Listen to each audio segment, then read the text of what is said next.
আম্মু কি করছেন? কি করছি, ঘর টর দিয়ে সব এলোমেলো করে থুছেন। আমি সারাদিন বাড়িতে নাই, আর তুমি দেখো দিনে এলা কি করে থুছেন আব্বা। আর এই তো দেখো ওইটলি এসো তো, ফুলদানি কি অবস্থা দেখো দিনে। ফুলদানি গুলো আছে একবারে খুলে খুলে গেছে, আর এত পরিমাণ ধুলা পড়ছে বুঝছেন, কি ধুলা পড়ছে ফুলদানি।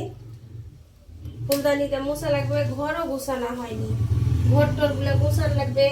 বড় হননি তুমি আব্বু? আম্মু রে, তোমার বাবার ডাবসাতে মাটি। ওগুলা পরিষ্কার করা হয়েছে দেখো দিনি, এনাও পরিষ্কার করা হয়নি। এই রে বাপুরে, সেই ধুলা পড়ছে আব্বু, অনেক ধুলা পড়ছে তো, পরিষ্কার করা হয়নি তো, অনেক দিন থেকে পরিষ্কার করা নাই। আর তুমি এত দেখো খালি তোমাকে এতই শীত লাগে, খালি কম্বল যতবার ভাঁজ দিই ততবারই তুমি কম্বল ইয়া করে ফেলে। কও তো বেটা, তোমাকে শীত লাগে?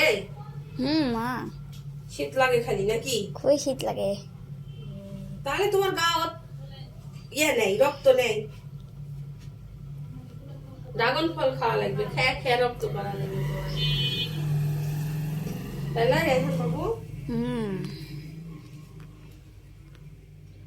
তুমি বেটি সাল হলে এলা ঘর টর গুছায় তুলে নিয়ে না লয় বেটা। নাইলা গোছালে হিনি কত সুন্দর করে গোছায় গোছায় তুলেন না নি। বেটি সাল হলে 8 বছর বয়স আছে, তাহলে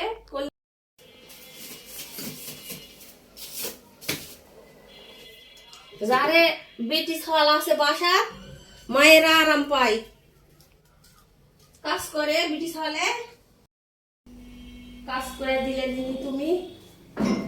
কত বেটা ছালেরাও কাজ করে দেয় জানেন। আর তুমি তো একটা নুনের খুঁড়িও আগে দিবেন না গো, যাবরে না নুনের খুঁড়ি দেয় না আগে দেও তো, কবেন যে আমি না গেম খেলাই তারপরে যাচ্ছি। তরকারি আজকে কি রান্না করব বাবু? আলু গাতি এইটু ডিম নাই তো, ডিম কি তেলে কি দিয়ে খাবেন হিনি? ডিমও নেই, কিছু নেই। ডিম তেলে সিদ্ধ করে দিবেন। ডিম ফ্রিজে তো একটাও নেই দেখো, ডিম ছাড়া তো তুমি ভাতই খাবেন না।